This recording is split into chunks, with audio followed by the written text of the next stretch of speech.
Hi guys, 69,000 शिक्षक भर्ती को लेकर सुप्रीम कोर्ट में 23 सितंबर तक स्टे दिया गया है, जहां सुप्रीम कोर्ट एटीआरई और एमआरसी के मुद्दे पर व्यापक तौर पर सुनवाई कर रही है। और उन्होंने कहा है कि हमें 7-7 पन्नों में अपना स्टेटमेंट दीजिए, आप लोग रिटन स्टेटमेंट दीजिए। तो तब तक हम जानेंगे कि अगर एटीआरई के पक्ष में या एमआरसी के पक्ष या विपक्ष में अगर फैसला आता है तो क्या होगा, कितने लोग प्रभावित होंगे, लो मेरिट आरक्षित वर्ग का क्या होगा अगर फैसला अपरिवर्तित रहता है, यानी कि हाई कोर्ट का ही फैसला सुप्रीम कोर्ट में भी रहता है तो क्या होगा, लो मेरिट आरक्षित वर्ग का क्या होगा, सामान्य वर्ग के चयनितों का क्या होगा जो 34,589 के बाद हैं, 6,996 की तीसरी सूची का क्या होगा। तो बने रहिए हमारे साथ। तो सबसे पहले दोस्तों बात करने वाले हैं लो मेरिट आरक्षित वर्ग का क्या होगा। तो दोस्तों इसमें 3 चीज़ें हैं। अगर एमआरसी लागू नहीं होती है तो क्या होगा, क्योंकि दोस्तों एमआरसी का सबसे बड़ा रोल है, बहुत ही व्यापक तौर पर रोल रहा है, क्योंकि 7,149 पद एमआरसी की वजह से जनरल और ओबीसी के बीच में है।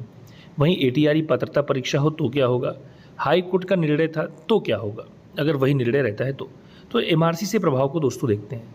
13,007 ओबीसी एमआरसी कैंडिडेट हैं और एससी के 1753 और एसटी के 24। ऐसे में अगर एमआरसी का पुराने नियम से लागू किया गया, यानी कि पुराना नियम जो कि 68,500 में हाई कोर्ट ने कहा था कि एमआरसी में जो नियम है कि अगर कोई किसी अभ्यर्थी को एमआरसी कोटे का उपयोग कराते हैं, उसको हम उसके कोटे से एक रीजन पद देते हैं तो उसको गिना भी उसके कोटे में ही जाएगा। दोस्तों ये फैसला रमेश राम के मामले में सुप्रीम कोर्ट का भी रहा है और यही फैसला सिंगल जजेस बेंच का 68,500 के मामले में भी रहा है। तो इसी आधार पर सरकार ने चयन सूची भी बनाई थी। अब दोस्तों देखते हैं कि कितने लोग एमआरसी से कैसे सेलेक्टेड है।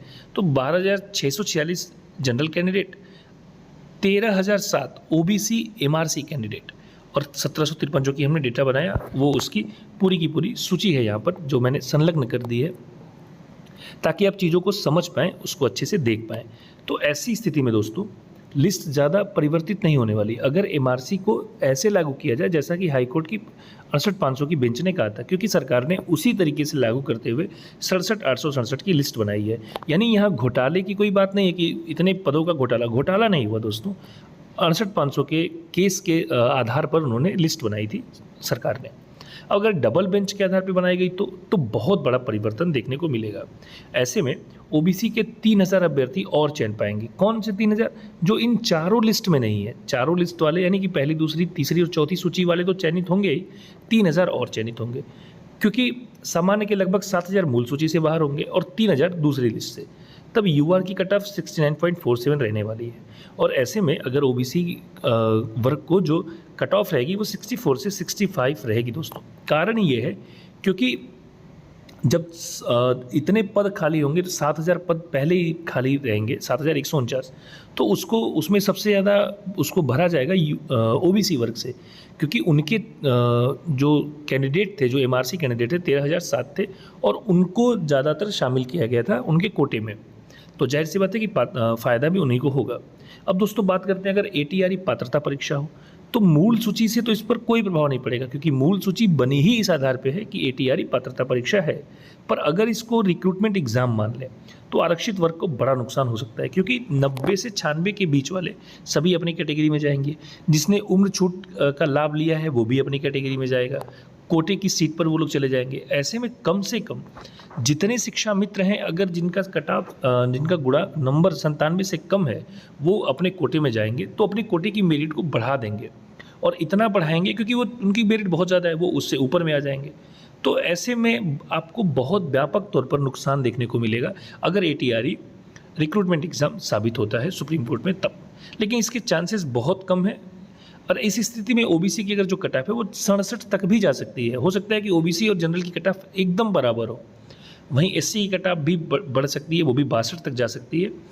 यूआर की कट ऑफ 67 से 67.5 के बीच में रहेगी, क्योंकि दोस्तों यहाँ अब आप सोच सकते हैं कैसे ओबीसी और यूआर की कट ऑफ बराबर होगी। बिल्कुल बराबर होगी। बहुत सारे एग्जाम में ऐसा हुआ है, क्योंकि अगर आप अपने किसी भी लाभ लेके आते हो एक किसी भी स्तर पे तो आपको अपने कोटे में ही रखा जाता है। अगर ऐसी स्थिति में आपका गुणांक चाहे कितना भी अच्छा क्यों ना हो, आप रहेंगे अपने कोटे में ही। इस वजह से ये दिक्कत आती है।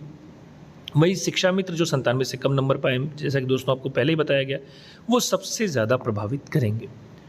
तो ये वैसे मुश्किल है कि ऐसा निर्णय आए, पर देखते हैं क्या होता है। अगर हाई कोर्ट का जैसा निर्णय था वैसा रहे तब ऐसे में दोस्तों ओबीसी कटऑफ 64-65 के बीच रहेगी, क्योंकि मूल सूची से 7,149 सामान्य बाहर होंगे, तो लगभग 6,000 ओबीसी अंदर रहेंगे, जो कि तीसरी और चौथी लिस्ट को मिलाकर के लगभग संख्या 6,000 से 7,000 है।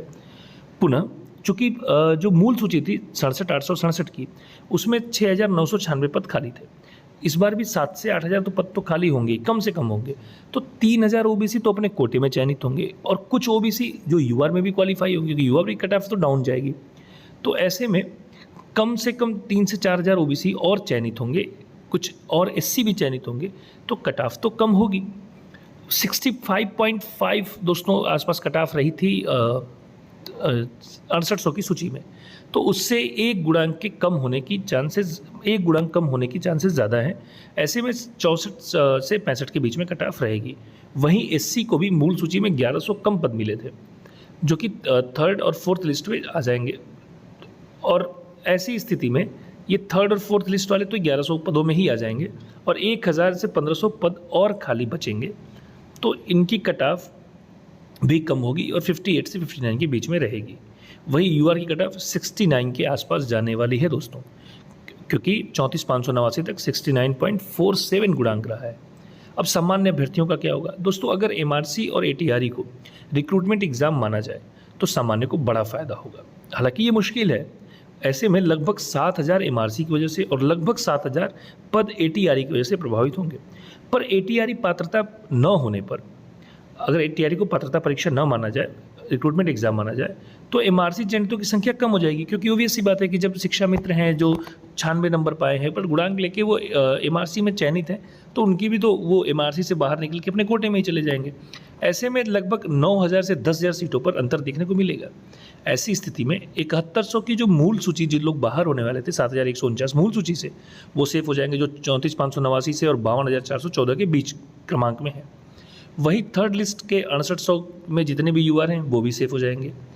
पर अगर एमआरसी लागू हुआ और एटीआरई पात्रता परीक्षा साबित हुई, एमआरसी सही से लागू हुआ यानी पुराने नियम से लागू हुआ और एटीआरई को पात्रता परीक्षा माना जाए, तो केवल 7,000 सीटों का अंतर होगा। और ऐसी स्थिति में चूँकि जो मूल सूची बनी है वो इसी आधार पर बनी हुई है, तो वो सूची अप्रभावित रहेगी। हाँ, रिक्त पदों पर 6,996 में से पुनः यूआर के जो लोग चयनित हैं लगभग वही चयनित हो सकते हैं। कारण ये है क्योंकि रिक्त पद तो फिर होंगे अगर वही सूची रहती है, तो कुछ लोगों ने तो नौकरी छोड़ी है या इसमें नहीं ज्वाइन किया है। और तीसरी सूची पर संकट है दोस्तों। क्यों तीसरी सूची पर मैं कह रहा हूँ संकट है? क्योंकि 6,996 की जो थर्ड लिस्ट है और चौथी लिस्ट तो दोस्तों या तो वो बाहर होगी या तो सेफ हो सकती है, उसमें तो संकट वाला मामला नहीं है। इसमें तो दोनों है, आरक्षित भी है और अनारक्षित भी है।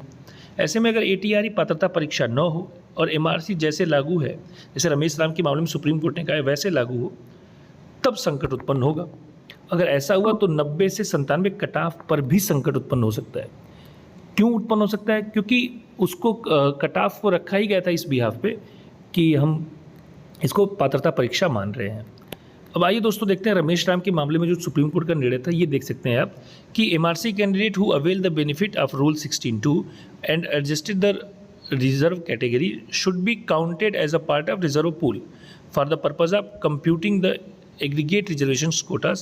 The seat vacant by MRC candidate in the general pool will be offered to general category candidate. ये नियम है सुप्रीम कोर्ट का रमेश राम के मामले में, पर हाई कोर्ट ने इसको थोड़ा सा बदल दिया था।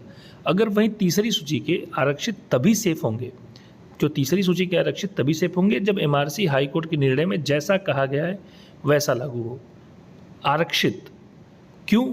क्योंकि अगर एमआरसी के नियम को बदला जाता है, यानी कि जो फर्स्ट जजेस की बेंच थी उसका नियम माना जाए, तब तो सामान्य वालों को फ़ायदा हो जाएगा, वो सेफ हो जाएंगे। और अगर नहीं माना गया, यानी कि जो डबल जजेस की बेंच के फैसले को माना गया, तो आरक्षित होगा, फ़ायदा होगा। देख सकते हैं डबल जजेस की बेंच का 140 नंबर पर लिखा है, candidate of the reserve category have counted that the authorities have wrongly while allocating the district of preferences to MRC candidate। यहाँ पे वो सीधे सीधे कह रहे हैं कि reserve category candidate whereas according to the various judgment of this court as well as the supreme court, केवल उनको नोटेशनली रिजर्व कैटेगरी कैंडिडेट में रखा जाएगा, न कि उनको परमानेंटली।